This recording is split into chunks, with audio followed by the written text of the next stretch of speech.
Si vous allez au Pakistan, votre famille réagira certainement avec inquiétude. La violence y est ordinaire dans le portrait dressé par les médias occidentaux. Assassinats politiques, bombardements par des drones américains et atrocités perpétrées par les talibans. Bien que cela soit en partie vrai, le Pakistan ne se résume pas seulement à ça.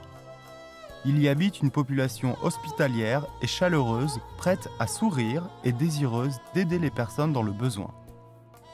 Le problème est que la société pakistanaise est tourmentée par ce qui lui tient le plus à cœur, sa religion, et plus spécifiquement l'islam, la religion d'État, ainsi que par la place des minorités religieuses au sein de l'islam.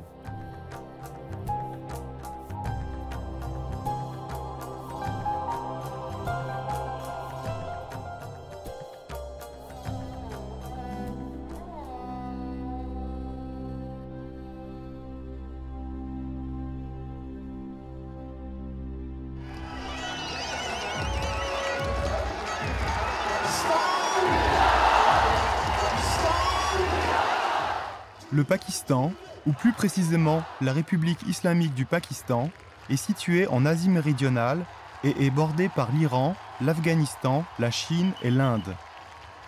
Le pays a acquis son indépendance en 1947 avec la fin de la domination coloniale britannique sur l'Inde.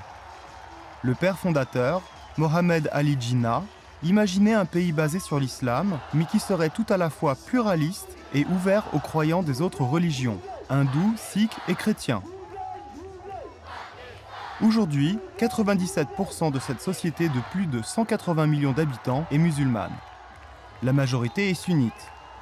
Les 2% restants sont chrétiens. Mais ils ne sont pas nouveaux dans le paysage religieux, puisque saint Thomas arriva à proximité de ce qui est aujourd'hui Islamabad, la capitale actuelle du Pakistan, en l'an 52 de notre ère.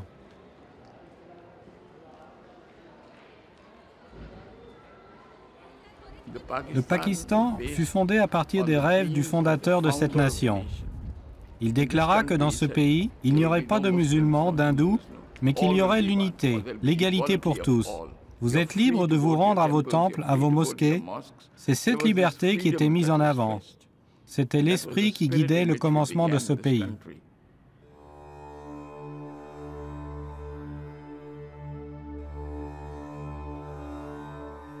La situation changea en définitive dans les années 1980 avec l'administration du général Zia-ul-Haq qui introduit des éléments de la charia, la loi islamique. À partir de ce moment, une incessante confrontation opposa les partisans d'un État laïque, soutenu par une élite moderne et éduquée, ainsi que par une partie des forces armées, et les fondamentalistes islamiques souhaitant installer un État islamique. Le conflit sur le rôle de l'islam s'intensifia avec le déclenchement de la guerre qui engendra davantage de radicalisation. Au jour le jour, il y a des attaques terroristes à la bombe et des assassinats commandités dont les victimes sont également des politiciens de premier rang. La criminalité financière, la corruption et le trafic de stupéfiants sont courants. Ceux qui souffrent le plus sont les pauvres et les minorités religieuses, spécialement les hindous et les chrétiens.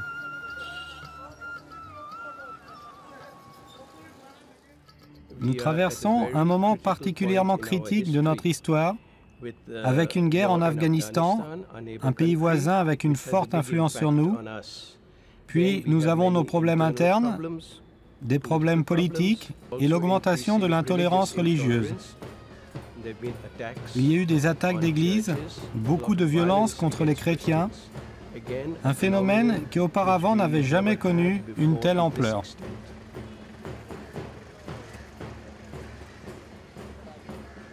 Même si les atroces attaques à la bombe retiennent le plus l'attention, les chrétiens souffrent principalement de l'hostilité sociale sous-jacente, des discriminations quotidiennes comme les dénis de service, les prises de parole politiques ou la limitation des possibilités d'éducation. Dès qu'ils font connaissance, ils vous disent droit dans les yeux, « Vous êtes chrétien ? Alors nous ne pouvons pas vous donner ce travail. » Lorsque l'on apprend que des enfants dans un lycée ou une université sont chrétiens, Alors, la première chose qu'ils vont demander est « Pourquoi vous ne vous convertissez pas pour devenir musulman ?» Identique pour les professeurs qui y enseignent.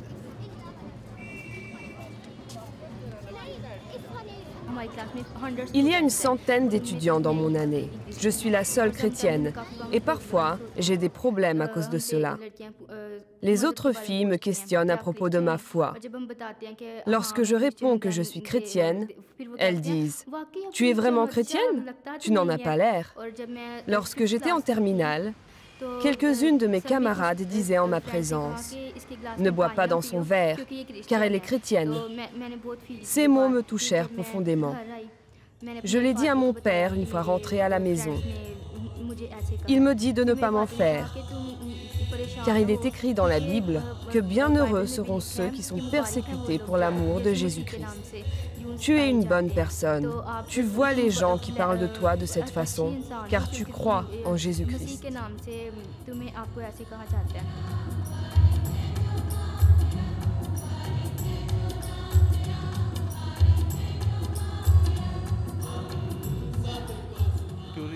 Pendant que Ziaul Haq était au pouvoir, certaines lois qui furent passées étaient très discriminatoires. Parmi ces lois, il y en a une qui concerne les témoins. 2 femmes sont égales à un homme. De ce fait, si dans un procès islamique, 2 hommes adultes croyants sont appelés comme témoins, ils valent 4 femmes musulmanes. 4 hommes chrétiens ou hindous, mais ils valent 8 femmes chrétiennes. Donc, s'il y a un cas d'adultère ou de viol, une femme doit trouver, si elle veut faire un procès contre l'homme qui l'a violée, tous ses témoins. Où pourra-t-elle les trouver? Et si elle échoue à défendre sa cause, alors cela signifie que le viol sera transformé en adultère et donc la victime pourrait être jugée criminelle puis elle serait punie.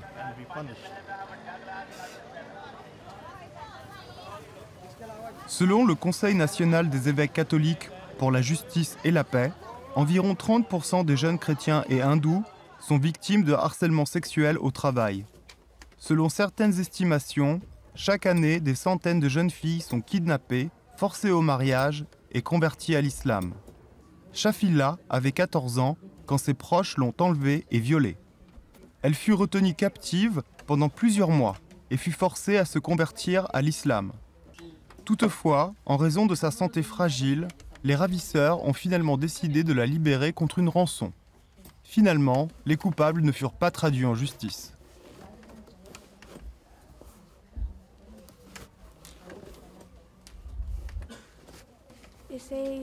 Ils m'ont fait mal. Ils me frappaient.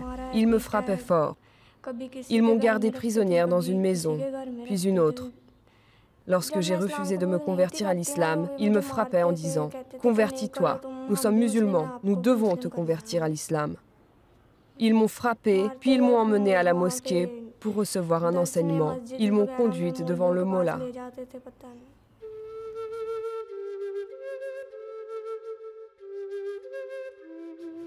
Ils m'ont forcé à signer, à mettre l'empreinte de mon pouce sur de nombreux documents. Ensuite, en ma présence, mon oncle a téléphoné à mes parents et a dit « Donne-nous 500 000 roupies et nous te rendons ta fille. » Ils ont continuellement essayé de me marier, mais lorsqu'ils ont échoué, ils m'ont ramenée et laissée ici.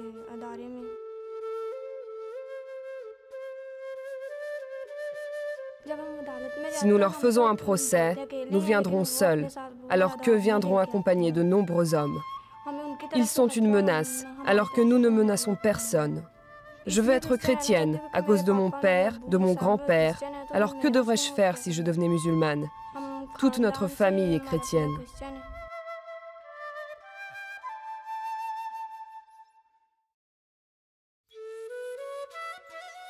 Non seulement la loi ferme les yeux sur les enlèvements, les viols, les mariages forcés et les conversions, mais la violence repose aussi au sein de la société, dans les familles où ont lieu des soi-disant crimes d'honneur. Selon la Commission pour les droits de l'homme du Pakistan, dans ce pays en 2013, environ 900 femmes furent victimes de crimes d'honneur commis par leur famille. Si une femme se marie avec un homme choisi librement, sans le consentement de sa famille, la croyance veut que pour défendre son honneur, elle doit être tuée ou bien tout au moins, en guise de vengeance, on doit l'asperger d'acide corrosif. À la fin du mois de mai 2014, une femme de 25 ans, enceinte, fut lapidée à mort par son père et ses frères devant un palais de justice à Lahore pour s'être mariée avec un homme qu'elle avait choisi, ce qui, selon son père, aurait apporté la honte sur sa famille.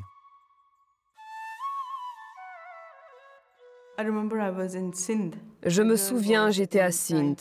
La fille finissait le collège et sa tante était une de mes amies. Quelqu'un dit à son oncle qu'elle était enceinte.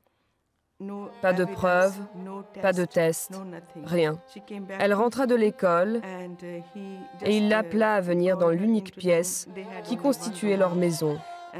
Puis, il l'aspergea d'essence et lui mit le feu.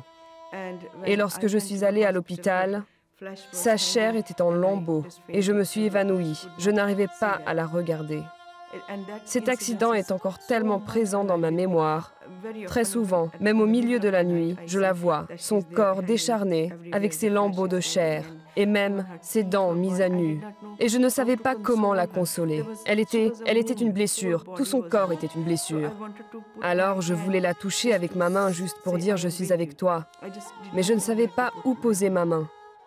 Elle est morte 5 jours après. 5 jours de souffrance, de cris, de douleur et d'agonie. Je ne peux absolument pas oublier ça. Personne ne lui a demandé si elle était enceinte. Son oncle, car il est l'homme de la famille, détient le droit d'agir ainsi.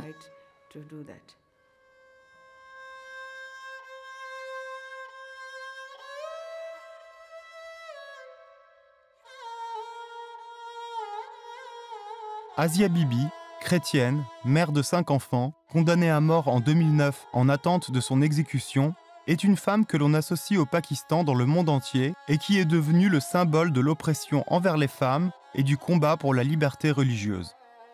Quel crime a-t-elle commis? En travaillant au champ, elle a bu de l'eau d'un puits appartenant à un musulman. De fait, les musulmanes l'ont accusée d'empoisonner le puits. Une discussion s'ensuit, au cours de laquelle Bibi aurait dit « Jésus a sacrifié sa vie pour nous. Qu'a fait le prophète Mahomet pour vous ?» Asia Bibi fut accusée de blasphème et rapidement condamnée à mort à cause de la pression populaire. Elle est emprisonnée dans le couloir de la mort en attendant l'examen de son appel par la Cour suprême.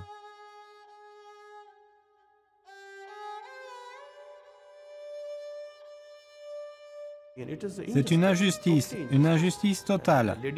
Cette femme ne peut même pas être pendue au Pakistan.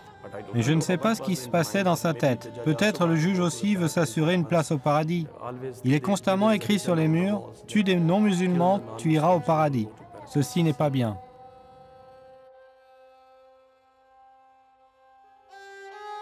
Si elle est libérée, je ne pense pas qu'elle pourra vivre au Pakistan.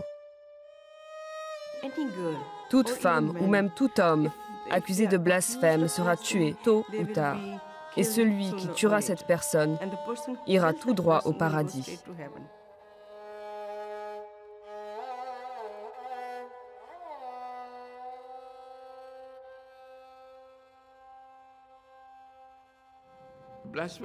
La loi sur le blasphème n'existait pas au Pakistan. En 1925, les Britanniques votèrent une loi stipulant que la critique contre une autre religion serait punie par la loi. Entre 1927 et 1986, il n'y eut pas de cas de discrimination faisant recours à la loi sur le blasphème. Puis, Ziaul Haq a discrètement commencé à la modifier, d'abord avec l'amendement 295B, puis 295C. Cette loi est tellement mal rédigée que n'importe qui peut être accusé de blasphème. Il n'y a pas besoin de preuves, mais seulement de 2 témoins. Une fois la loi adoptée, les cas sont apparus. C'était vraiment une loi arrangée que les gens voulaient utiliser à des fins de discrimination.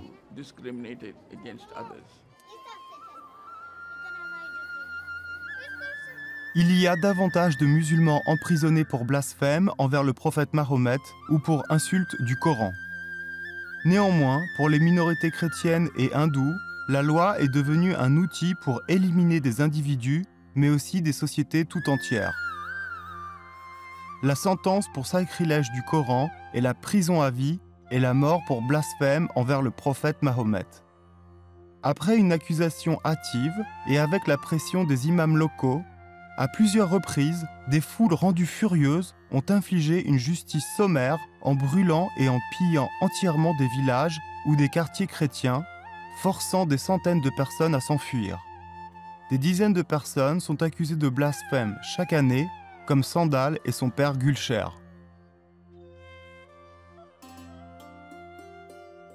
Nous allions à l'église dans la soirée. Je veux dire, les enfants venaient le soir et nous leur enseignions des versets de la Bible pour tous ensemble mieux la connaître.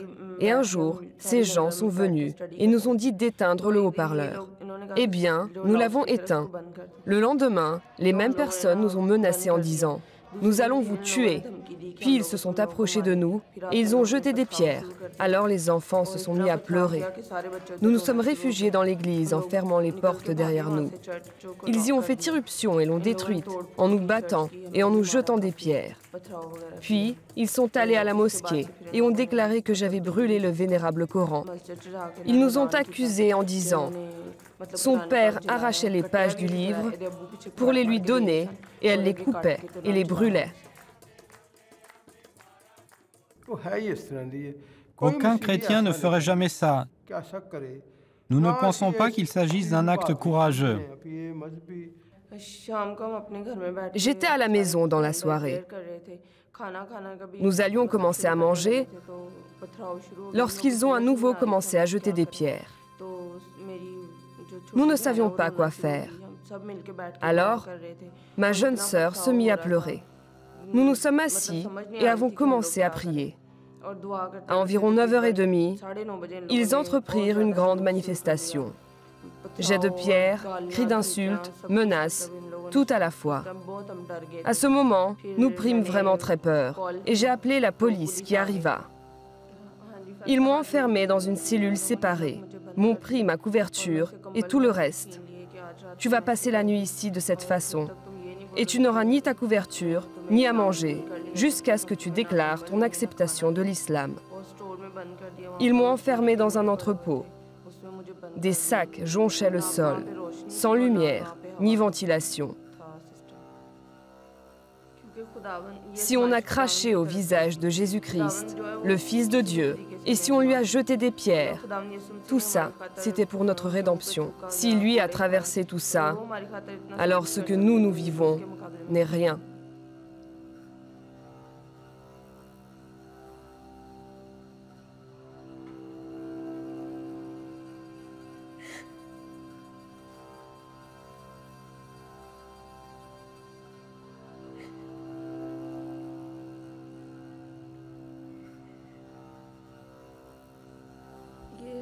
La vérité, c'est que nous sommes plus près de Dieu.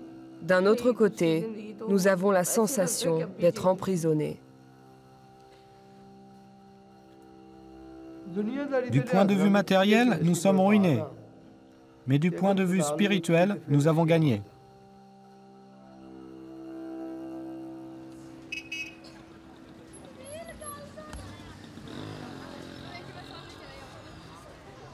Il y a actuellement un moratoire sur l'application des peines de mort au Pakistan, tandis que se renforcent les groupes qui demandent sa réintroduction. Jusqu'à maintenant, c'est la Cour suprême, davantage indépendante, qui a annulé des sentences de mort. Toutefois, les accusés doivent souvent attendre des années dans le couloir de la mort avant la décision de la Cour, tandis que leurs familles doivent s'enfuir se cacher, même en cas d'acquittement. Dans les conditions actuelles, les chances de changement de cette loi abusivement détournée sont proches de zéro, en réaction aux émotions démesurées que cette loi suscite.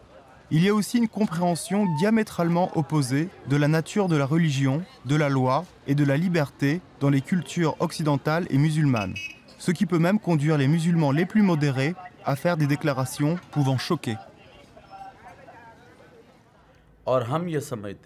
Je crois que si quelqu'un commet un acte blasphématoire, alors il n'a pas le droit de vivre dans ce monde, et ni moi, ni aucun autre musulman, indépendamment du fait que ce soit un bon musulman, un religieux, ou quelqu'un ayant peur de Dieu, un homme bon ou le pire des pécheurs, aucun musulman ne peut accepter que le nom du prophète soit souillé de quelque manière que ce soit. De plus, offrir sa vie par amour pour le prophète et pour la foi est pour chaque musulman une question d'honneur. Si nous devions abandonner cette loi, les actes blasphématoires seraient commis à chaque coin de rue. Nous ne voulons pas ce que le monde désire. Notre nation n'en veut pas. Notre système juridique, ni aucun des musulmans n'en veulent. Nous vous suggérons d'introduire de telles lois dans vos pays. Notre système judiciaire ne veut pas effectuer de changements.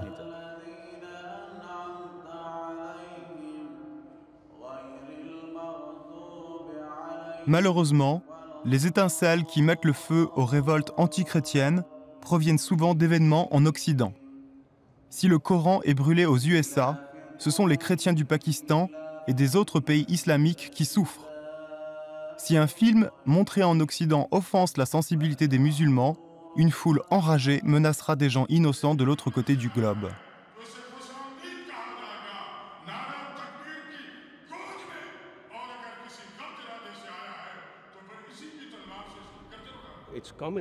L'Occident est généralement considéré comme chrétien, et c'est aussi une partie du problème. L'Ouest chrétien est perçu comme un oppresseur des musulmans. Et l'un des exemples est l'Irak ou l'Afghanistan. En tant que petite communauté chrétienne, nous souffrons des conséquences de ce qui arrive.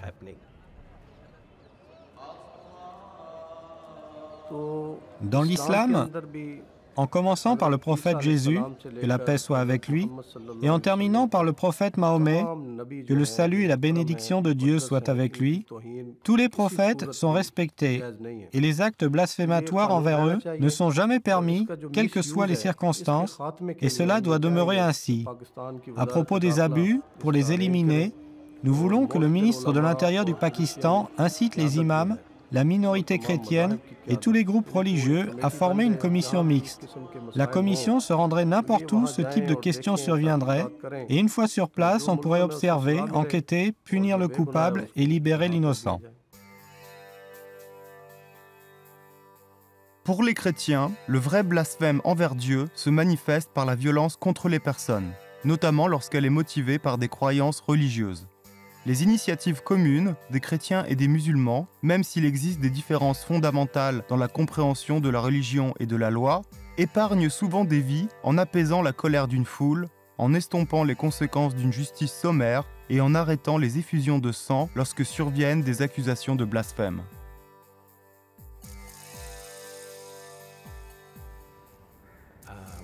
Que va-t-il arriver dans le futur? Je crois que c'est la question que de nombreuses personnes se posent. Nous sommes à un point critique et je parle pour le Pakistan. Les forces extrémistes semblent gagner du terrain en ce moment. Elles gagnent du terrain, non pas en séduisant l'esprit des gens, mais par la force, la violence, par l'utilisation de procédés autoritaires et violents. Alors que d'un autre côté, il y a de nombreux musulmans qui sont très modérés et ne veulent pas ce genre d'islam.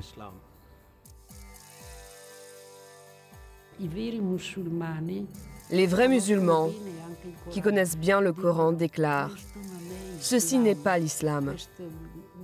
Ce sont les talibans, la vengeance, la guerre, le terrorisme. L'islam n'est pas comme ça. » Peu d'entre eux admettent que ce qui arrive est injuste.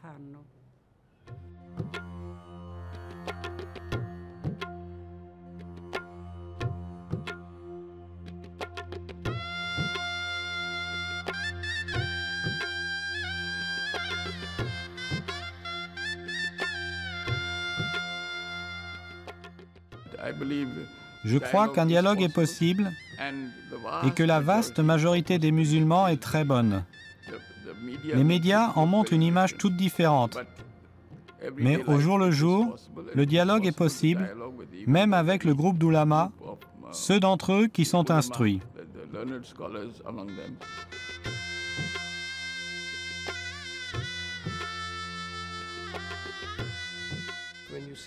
Lorsqu'on dit dialogue avec l'islam, il n'est pas question de discuter de doctrine ou de religion. On peut essayer d'arriver à une compréhension mutuelle de sa religion et de ses croyances, mais je crois que la plupart des gens n'y sont pas prêts. Mais un dialogue est possible, que j'appellerais un dialogue de vie. Là où nous avons tellement de valeurs communes, là où dans la société il y a tellement de choses contre lesquelles ou pour lesquelles nous pouvons travailler ensemble. Lorsque ma mère est morte, l'honorable évêque local, ainsi que de vénérables prêtres, m'ont accompagné durant cette triste période. De la même manière, lorsque le malheur les frappe ou qu'une tragédie arrive, je leur rends visite en personne. Par exemple, à l'approche de Noël, je leur envoie des fleurs et prie pour eux.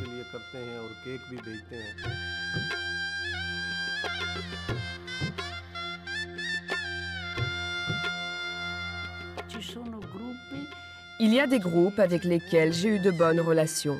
À Lahore, nous avons rencontré un groupe qui favorisait le dialogue islamo-chrétien. Des professeurs musulmans sont venus, des commerçants, toutes sortes de personnes. Alors, nous avons décidé que nous n'allions pas parler de religion, mais de notre société, de nos vies, et que nous allions travailler ensemble.